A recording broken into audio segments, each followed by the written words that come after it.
Hey everyone, like Mike said, I am Bridget. I am a front-end developer and accessibility specialist at the University of Michigan Library in Ann Arbor. And I'm here to talk about some recent work I did in the UX of natural spaces, otherwise known as Let's Finish What We Started. So instead of talking about a time where I made a really cool, great design or UX decision, I'm going to talk about how wrong I was and how it changed my outlook on design and UX. So as a more senior developer, I find a lot of freedom in being able to say, I don't know, I'm not sure, I don't have all the answers. That doesn't mean that I don't have the technical skills or the knowledge and experience, but I don't speak for every user.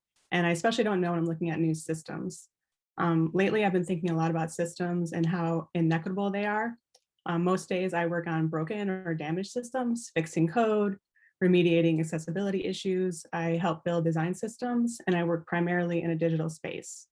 So when I had the opportunity to work on a new capstone for my master's in human-centered design, I was really excited to find two great teammates and work on a project that had both physical and digital solutions, and that was examining outdoor rec activities for to help people remove barriers around accessing and figure out different activities for themselves and their families.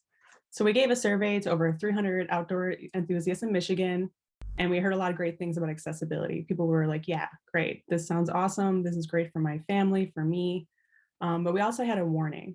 And the warning was like, don't ruin it. Don't mess with nature. And of course we were like, yeah, duh, like that's the number one rule when you are in the outdoors, like leave it the way you found it.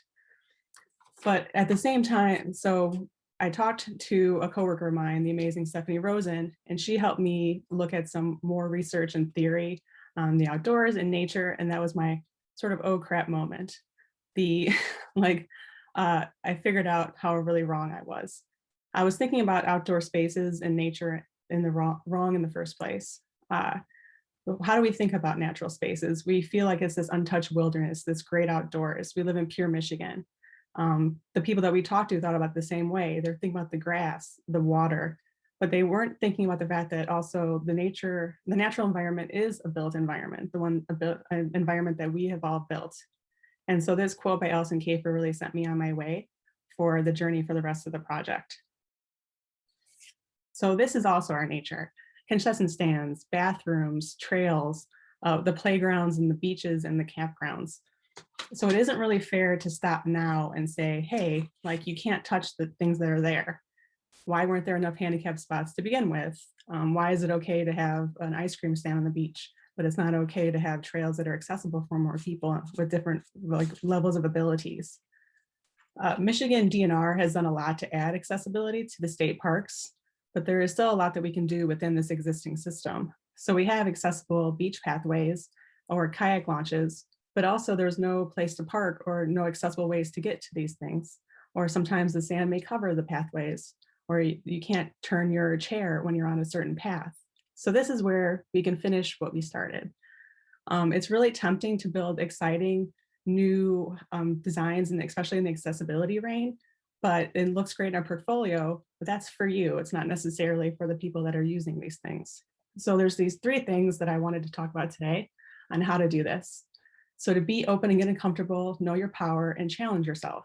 So to be open and get uncomfortable, and part of that is making sure that users are at the center. So we're always going to talk and try to get the right people in the room, but also talk to other people about what you're working on. If I hadn't talked to Stephanie about what we were working on, I would have missed so much about the theory of nature and the outdoors. It's okay to be wrong, like get uncomfortable in that. And then remember the power you have in what you do. There aren't a lot of designers and UX people that work on one project in my world. So you are making a lot of decisions on your own. So remember that power. And also as a lifelong learner, challenge yourself. Disrupt that mental model. My mental model of nature was broken. So I was able to challenge how I thought about the problem before moving too far into the problem. Fix the existing system when you can.